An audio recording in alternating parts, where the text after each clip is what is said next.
sifat atau karakter yang ada pada diri Nabi Isa alaihissalam, Allah itu menjadikan saya mubarakan ainama kuntu. Mubarak itu artinya diberikan keberkahan, ada kebaikan yang ditebarkan. Ainama kuntu, di mana saja aku berada. Jadi Nabi Isa kemanapun berada, beliau itu membawa kebaikan, bukan sebaliknya. Ada orang yang sebaliknya, kemana dia datang di situ timbul kekacauan. Pergi ke tempat yang lain bikin kekacauan, pergi ke tempat yang lain bikin kekacauan. Sementara Nabi Isa tidak. Waja'alani mubarakan ainama kuntu. Dimanapun beliau berada, dikelilingi keberkahan oleh Allah Subhanahu wa ta'ala, kebaikan, rezeki melimpah, kedamaian dan lain-lainnya. Dan memang salah satu sifat dari seorang mukmin, masalun nahla, kata Rasulullah SAW. Perumpamaan seorang mukmin adalah seperti hanya lebah.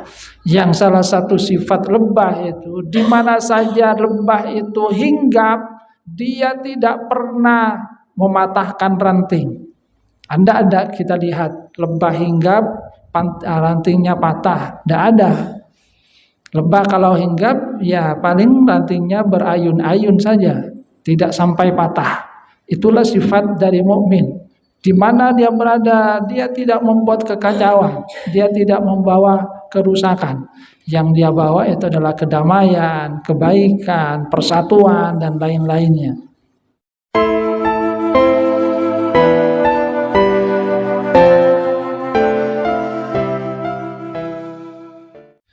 Assalamualaikum warahmatullahi wabarakatuh. Innal hamdalillah nahmaduhu wa nasta'inuhu wa nastaghfiruh. Wa na'udzu billahi min shururi anfusina wa min sayyiati a'malina. May yahdihillahu fala mudilla lahu wa may yudlil fala hadiyalah. Asyhadu an la ilaha illallah wahdahu la syarika lah wa asyhadu anna Muhammadan abduhu wa rasuluhu la nabiyya ba'dah. Allahumma salli ala Muhammad wa ala ali Muhammad kama sallaita ala ali Ibrahim wa barik ala Muhammad wa ala ali Muhammad kama barakta ala ali Ibrahim fil alamin innaka Hamidum Majid. Allahumma la ilma illa ma 'allamtana fa'allimna ilman yanfa'una wanfa'na bima 'allamtana. Rabbana atina min ladunka rahmatan wa hayyi lana min amrina rasyada. Amma ba'du. Hadirin jamaah pengajian Al-Islam rahimakumullah. Alhamdulillah kita bersyukur kepada Allah Subhanahu wa taala karena Allah Subhanahu wa taala memberikan kita berbagai karunia-Nya.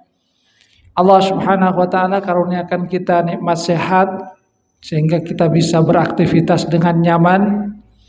Allah Subhanahu wa taala karuniakan juga kita nikmatul iman sehingga kesehatan yang Allah Subhanahu wa taala karuniakan kepada kita bisa kita gunakan di dalam rangka kebaikan. Mengabdikan diri kita kepada Allah Subhanahu wa taala, memberikan manfaat kepada sesama manusia. Hadirin jamaah pengajian Al-Islam rahimakumullah. Kita lanjutkan kajian kita di surah Maryam. Seperti yang sudah kita bahas kemarin, bahwasanya tema pokok di dalam surah Maryam itu adalah taurisuddin ilal abna, mewariskan agama kepada anak. Bahwasanya anak itu bukan hanya sekedar keturunan, akan tapi merupakan penyambung risalah, penyambung perjuangan, penyambung tauhid. Dulu kita sudah membahas kisah antara Nabi Zakaria dan putranya, yaitu Nabi Yahya alaihi wassalam. Berikutnya kisah yang kedua yang ada di surah Maryam adalah kisah tentang Siti Maryam sendiri dengan anaknya, yaitu Nabi Isa alaihi salam. Kisah tentang Siti Maryam dan Nabi Isa sesungguhnya berawal kalau kemudian kita lihat dari apa yang menjadi keinginan dari ibunda dari Siti Maryam. Ketika ibunda dari Siti Maryam yang di dalam riwayat itu bernama Hana, istri dari Imran, itu hamil. Saat kehamilan Siti Maryam, beliau katakan bahwasanya anak yang dikandungnya itu akan menjadi pelayan di rumah Allah. Inni nadartu laka ma fi batni muharraran fataqabbal minni. Ya Allah, saya niatkan anak yang ada di dalam kandungan saya ini menjadi muharrar, yaitu yang mengabdikan diri di rumah ibadah. Kabulkanlah ya Allah. Cuma ketika lahir ternyata adalah perempuan. Sementara yang menjadi muharrar itu biasanya adalah laki-laki. Namun keinginan yang baik dari Hana, ibunda Maryam, istri dari Imran, itu ternyata membuahkan hasil yang baik juga. Jadi niatan yang baik itu terlihat pada kepribadian Siti Maryam, di mana dengan pendidikan yang diberikan oleh Nabi Zakaria, Siti Maryam itu tumbuh menjadi seorang wanita solihah, rajin beribadah. Bahkan sehari-hari dia sering menghabiskan waktu di dalam rangka untuk ibadah kepada Allah Subhanahu wa taala. Ada satu tempat khusus di mana Siti Maryam itu menghabiskan waktu-waktunya bermunajat, mengibadah kepada Allah Subhanahu wa taala. Sehingga oleh Allah Subhanahu wa taala diberikan karamah tersendiri ketika Nabi Zakaria masuk ke dalam tempat peribadatannya, ke ruangannya, dia dapatkan buah-buahan yang tidak lazim karena bukan musimnya. Atau kata sebagian mufassir, Siti Maryam kan tidak keluar, kemudian kok tiba-tiba ada buah di situ.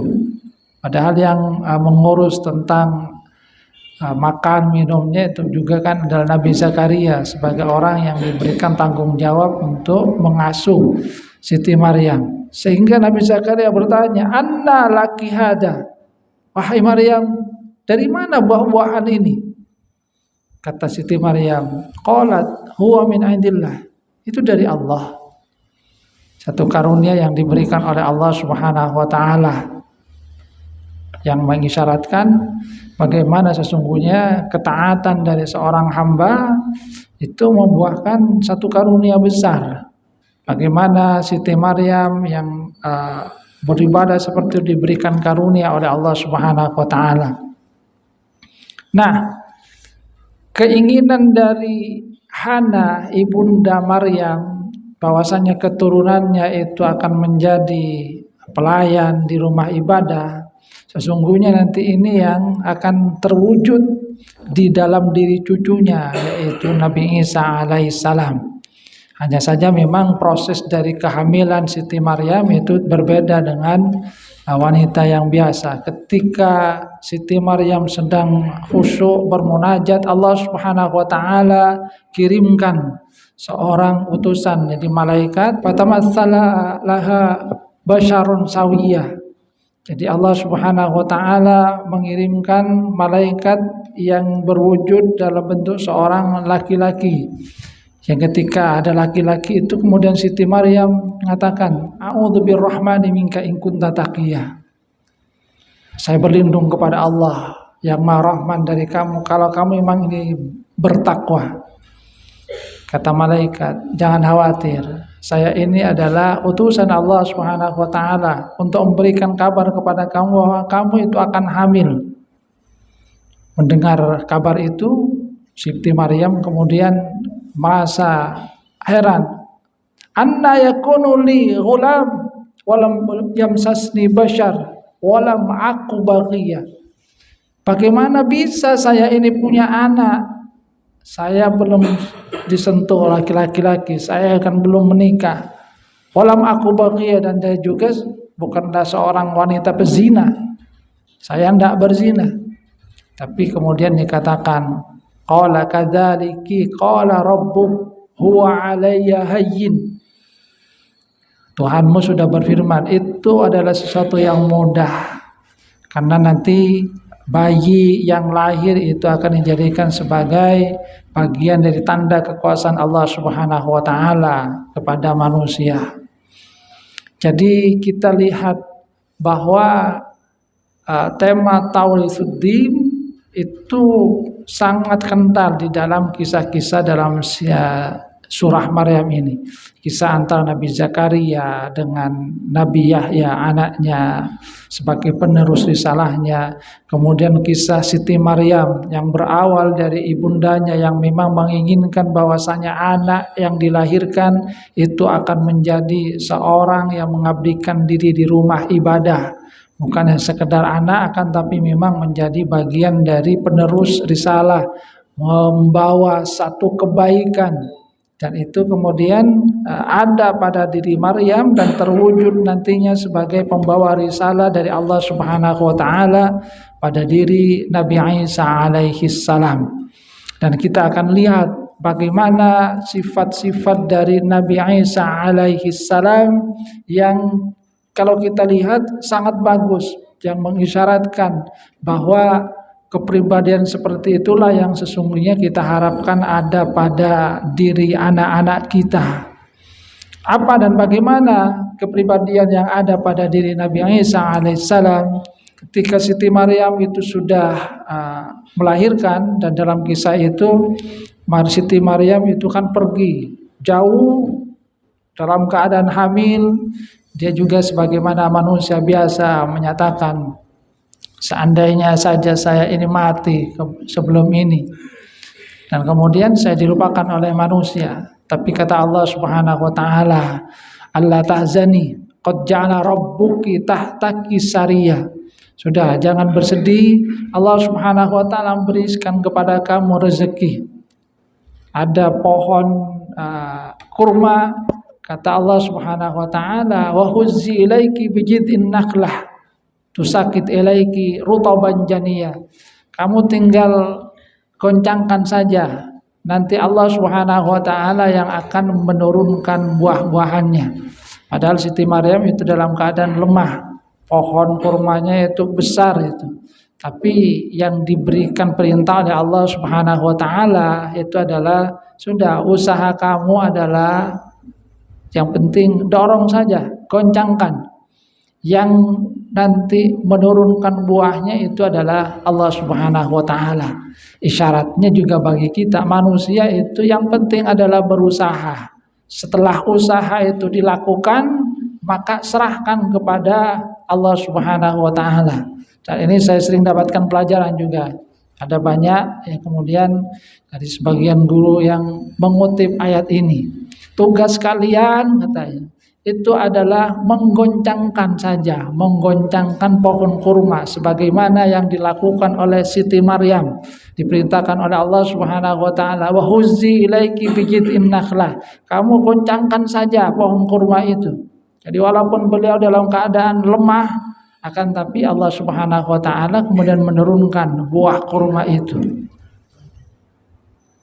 Jadi tugas manusia itu adalah menggoncangkan saja, berusaha, adapun hasilnya setelah itu kita serahkan kepada Allah Subhanahu wa taala, karena memang tugas manusia itu adalah berusaha, hasilnya diserahkan kepada Allah Subhanahu wa taala.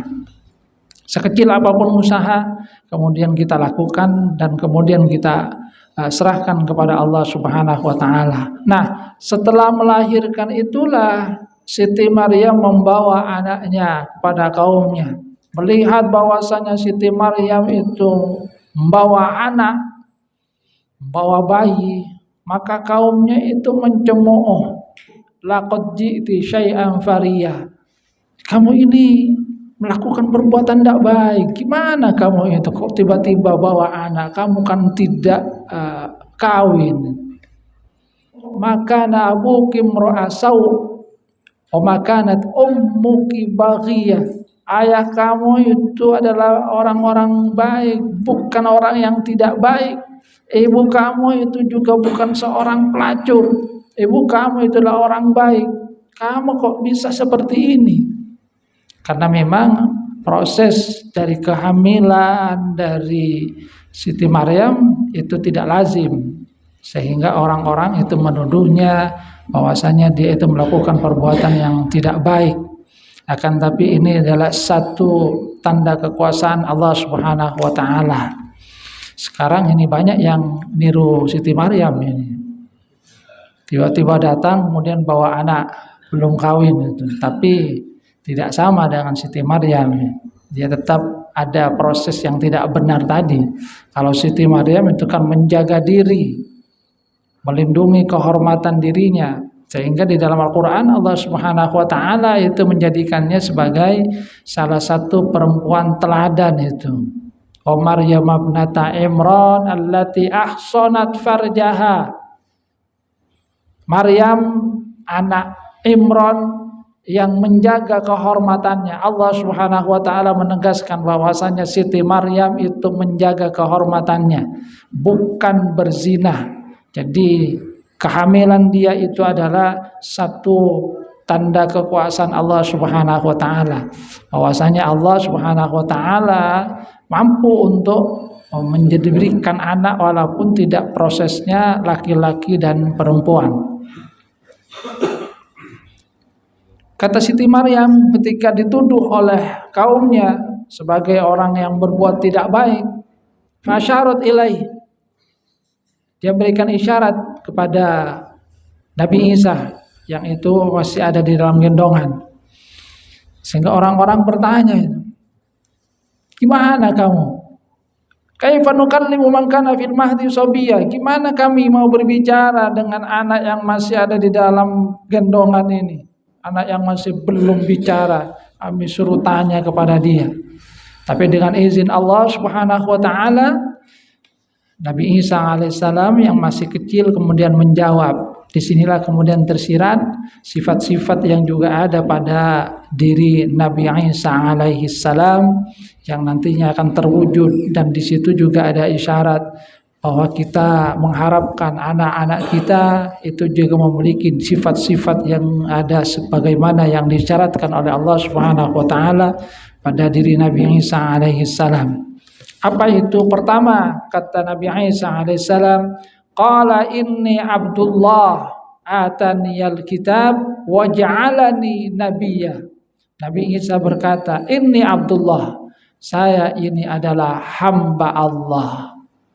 Pengakuan tentang keberadaan dirinya sebagai hamba Allah Subhanahu wa taala. Dan ini merupakan satu pelajaran tentang makna keberadaan manusia di bumi ini, karena memang manusia itu diciptakan oleh Allah Subhanahu wa taala dalam rangka ibadah. Wa ma khalaqtul jinna wal insa illa liya'budun. Tidaklah aku ciptakan jin dan manusia kecuali untuk beribadah kepadaku. Ini Abdullah, kata Nabi Isa alaihissalam. Pengakuan tentang keberadaan bahwasanya saya ini adalah Abdullah, hamba Allah, karunia dari Allah Subhanahu wa taala, dan saya akan mewujudkan misi sebagai Abdullah.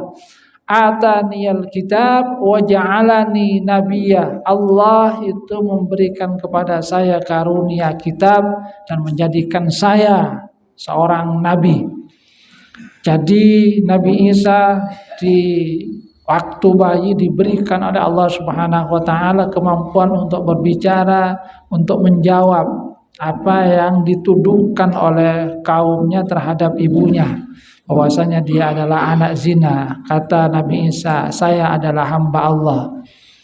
Maka di dalam Al-Quran Allah Subhanahu wa taala kemudian memberikan penjelasan tentang bagaimana sesungguhnya proses kehamilan dari Siti Maryam, kelahiran Nabi Isa. Allah Subhanahu wa taala memperumpamakan antara Nabi Isa alaihi salam dengan Nabi Adam alaihi salam. Inna masala Isa indallah kama sali Adam. Sesungguhnya perumpamaannya Isa di sisi Allah seperti halnya Adam. Bahkan kalau dalam logika manusia, sungguhnya menciptakan Nabi Adam itu lebih sulit, karena berasal dari sesuatu yang tidak ada sama sekali.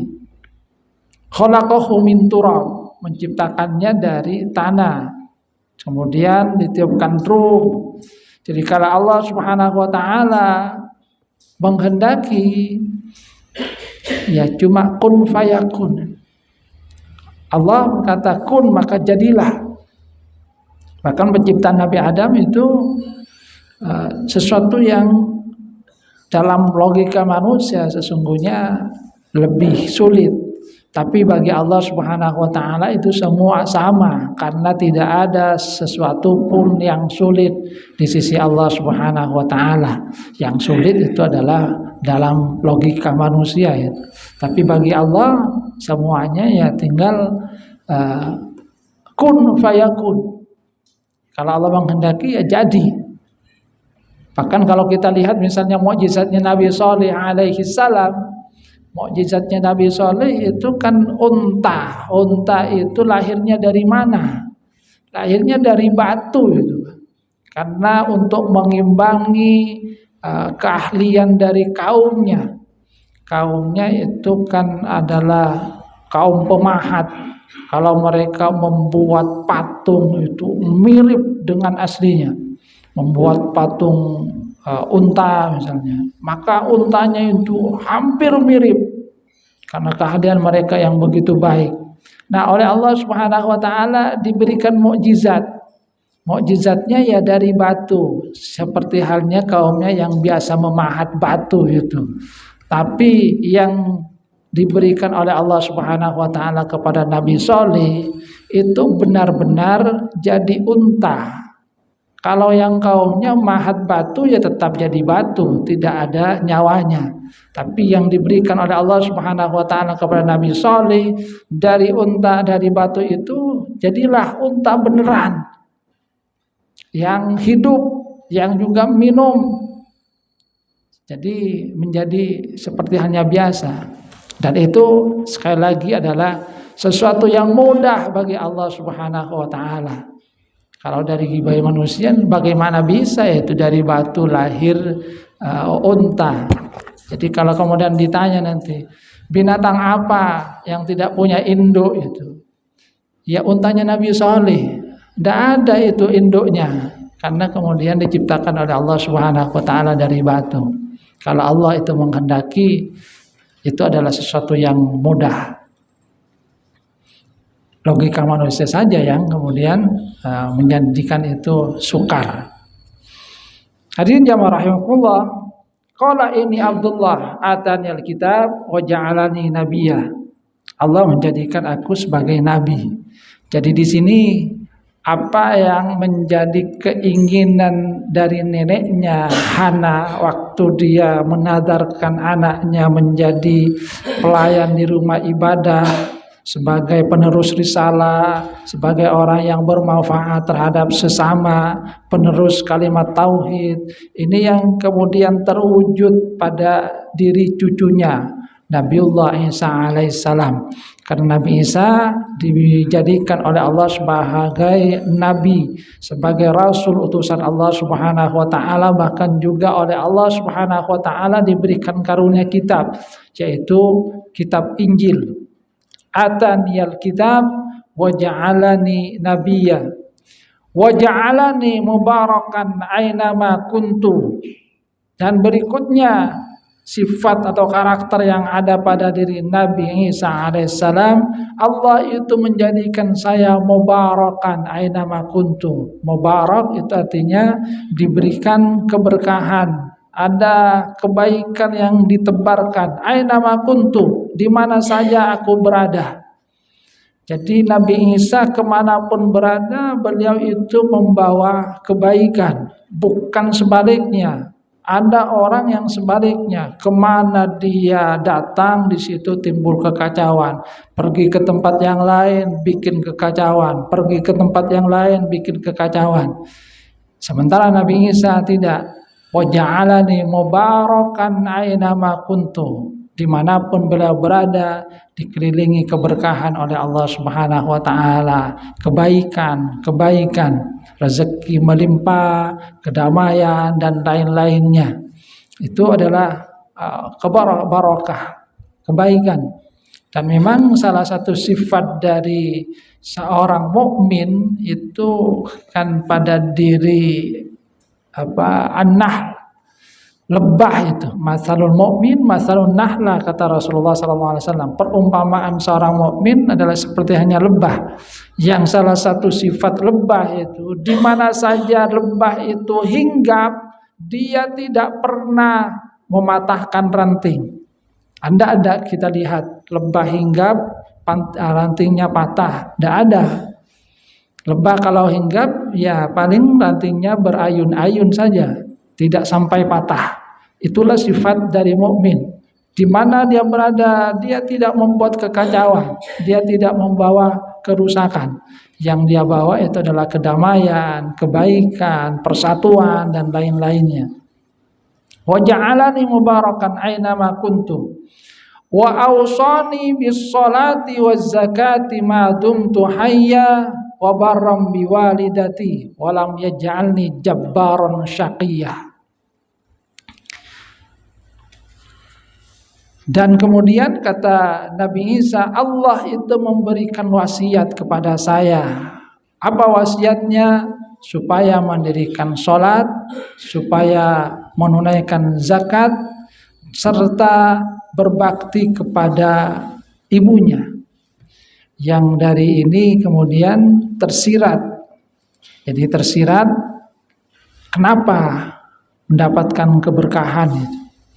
Kalau kita ingin juga mendapatkan keberkahan, diberikan keberkahan oleh Allah Subhanahu wa taala, wa ja'alani mubarakan, sebagaimana Nabi Isa alaihissalam itu mendapatkan keberkahan dari Allah Subhanahu wa taala, maka kuncinya sesungguhnya tersirat di dalam wasiat yang diberikan oleh Allah Subhanahu wa taala kepada Nabi Isa di dalam ayat ini.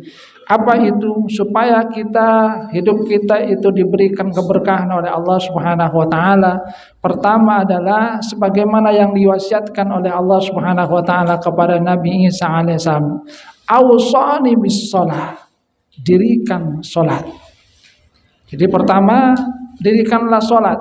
Maka insya Allah hidup kita itu akan berkah. Karena ada hubungan yang baik antara kita dengan Allah Subhanahu wa taala. Di dalam sholat itu kan kita sudah juga ada isyarat dalam adzan itu, hayya 'alas shalah, hayya 'alal falah. Ayo sholat, ayo menuju kesuksesan. Jadi sholat itu sesungguhnya adalah kunci kesuksesan dari seorang hamba, dan ini tersirat di dalam ayat ini. Jadi bagi para mufassir yang biasanya memperhatikan hubungan munasabah antara ayat demi ayat atau frase demi frase yang ada di dalam ayat Al-Quran, itu biasanya menghubungkan seperti tadi, bahwa apa yang menjadikan Nabi Isa alaihissalam itu diberkahi oleh Allah Subhanahu wa taala, mendapatkan keberkahan karena adanya wasiat tadi yang diberikan oleh Allah Subhanahu wa taala. Ausani bis shalah, dirikan salat. Jadi dirikan sholat, maka Allah akan memberikan keberkahan di dalam kehidupan kita, ketenangan, kecukupan, kedamaian. Ada saya lihat di WA pesan dari Mbah Abdul Hamid Pasuruan. Dia berikan pesan kepada santrinya, kamu ya jaga paling tidak sholat subuh berjamaah. Kamu lakukan itu, coba lihat dalam setengah tahun saja. Kalau kamu itu menjalani hidup kamu itu sulit-sulit, tidak mudah itu, datang kepada saya, marahi saya. Isyaratnya kalau kamu jaga minimal saja sholat subuh berjamaah, maka hidup kamu itu pasti akan diberikan kemudahan oleh Allah Subhanahu wa taala. Mubarak, ausani bis shalah. Jadi jaga sholat, dirikan sholat dengan baik dan benar, maka hidup kita insya Allah akan diberikan keberkahan oleh Allah Subhanahu wa taala. Ada sebuah cerita nyata yang pernah saya baca dari seorang pengusaha, kalau tidak salah itu katakita.com, ketika menceritakan bagaimana awal ketika dia itu mendirikan perusahaannya.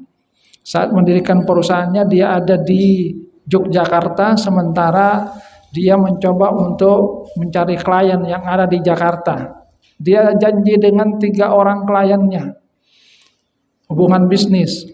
Cuma kemudian yang pertama itu janjinya hari Senin. Kemudian yang kedua sepakat hari Rabu. Yang ketiga minta hari Jumat. Dia pusing itu. Gimana ini? Kok Senin? Setelah itu Selasanya lowong. Rabu lagi, pulang lagi. Jadi saya harus bolak-balik. Jogja ke Jakarta, itu besok lagi balik ke Jogja. Rabunya ke Jakarta, balik lagi ke Jogja. Jumatnya ke Jakarta, balik lagi. Mau nginep 1 pekan, kata dia, duit saya masih sedikit karena baru mendirikan perusahaan. Dia konsultasi sama temannya, saya punya masalah bro. Apa masalahnya? Ini loh, saya janjian kok kliennya minta waktunya ada yang Senin, Rabu, Jumat. Kalau 1 hari kan enak, saya langsung berangkat setelah itu pulang. Kata temannya, kok kacau sekali itu. Coba saya ingin tahu. Saya tanya tentang sholat kamu. Jam berapa sholatnya? Ya kalau zuhur jam 11:30 kan. Bukan itu, kata temannya. Kamu itu biasanya sholat kalau zuhur jam berapa? Ya nggak tentu. Kadang jam 1, kadang jam 2. Itu dia masalahnya. Jadwal sholat kamu itu kacau. Makanya bisnis kamu itu juga kacau seperti itu. Terus gimana sarannya? Saran saya, kamu ini atur sholat kamu yang benar. Sholat di awal waktu kalau bisa jamaah. Kata dia, apa hubungannya dengan janji 3 klien ini, Senin, Rabu, Jumat? Ya itu kan masalah kamu. Saran saya pokoknya itu, atur ulang jadwal sholat kamu. Awal waktu usahakan jamaah. Akhirnya dia berpikir karena tidak ada saran yang lainnya, dia ikuti. Jadi dia ubah yang tadinya telat-telat sholatnya tidak jamaah, dia awal waktu kemudian sholat jamaah. Selang beberapa waktu ada telepon yang hari Senin. Ini bos saya tidak bisa hari Senin, cancel aja dulu. Kapan jadinya? Tidak tahu, nanti mau dihubungi lagi. Kata dia, ini bukan tambah bagus ini, kok tambah kacau. Setelah itu dapat telepon agak lama kemudian dari yang hari Rabu. Bos saya hari Rabu tidak bisa. Terus gimana? Dia mintanya hari Jumat sore. Oh ya, deal. Karena yang Jumat itu Jumat siang, ini Jumat sore. Alhamdulillah tadi ya, ini satu sudah teratasi. Agak lama kemudian yang hari Senin nelpon lagi. Bos saya minta hari Jumat pagi ketemu kamu. Dia langsung deal, alhamdulillah kata dia. Bagaimana Allah itu langsung bisa mengatur itu. Mengatur yang tadinya Senin, Rabu, Jumat itu langsung hari Jumat pagi, Jumat siang dan Jumat sore. Jadi dia berangkat malam Jumat, ketemu kliennya 3 itu, setelah itu balik lagi. Dia ceritakan itu pengalaman spiritualnya, bagaimana dia yang tadinya sholatnya kacau, kemudian dia perbaiki, ternyata Allah Subhanahu wa taala memberikan kemudahan di dalam kehidupannya. Ausani bis shalah. Kemudian yang kedua adalah wazakah, memberikan zakat. Memberikan hak orang lain, yang isyaratnya kalau diperluas adalah memperhatikan orang lain, bukan hanya hidup sendiri. Bahwa apa yang ada pada diri kita berupa karunia Allah Subhanahu wa taala, sesungguhnya ada hak orang lain. Kita perlu juga untuk berbagi karunia, bukan hanya dinikmati sendiri. Dan yang ketiga, kunci keberkahan itu adalah wabarram biwalidati, berbakti kepada orang tua. Kalau di sini ini memang Nabi Isa pada ibunya, tapi bagi kita sebagaimana Nabi Yahya itu wabarram biwalidayhi, berbakti kepada orang tua. Jadi kunci keberkahan tersirat dari sini, dari wasiat Allah Subhanahu wa taala. Jaga sholat dengan baik, tunaikan zakat, berbagi dengan orang lain, dan yang ketiga adalah berbaktilah kepada orang tua. Kita tidak akan mendapatkan, coba kita lihat dalam kehidupan, ada ndak orang yang durhaka kepada orang tuanya yang hidupnya itu diberkahi? Tidak akan ada. Keberkahan itu salah satunya adalah manakala kita berbakti kepada orang tua.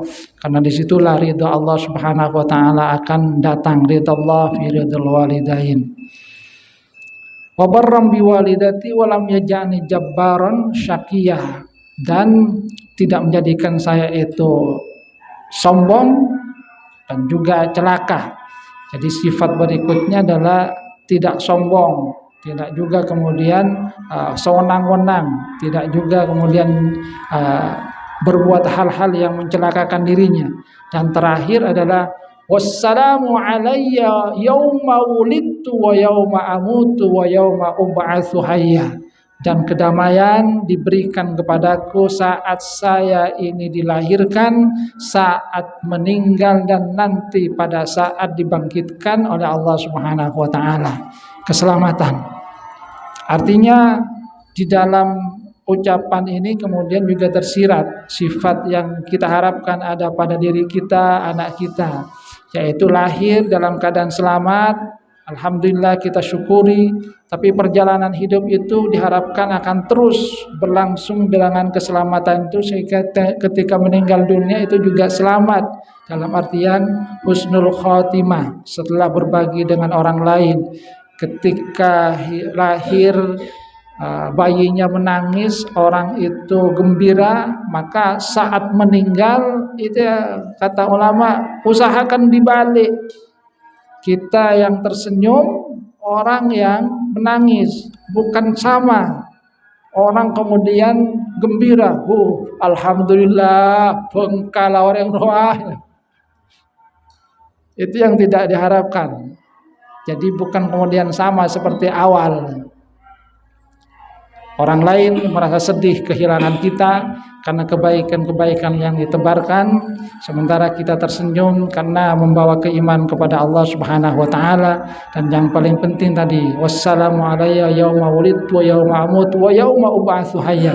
Pada saat nanti kita dibangkitkan, mudah-mudahan kita juga dibangkitkan dengan keadaan selamat, mendapatkan keselamatan dari Allah Subhanahu wa taala.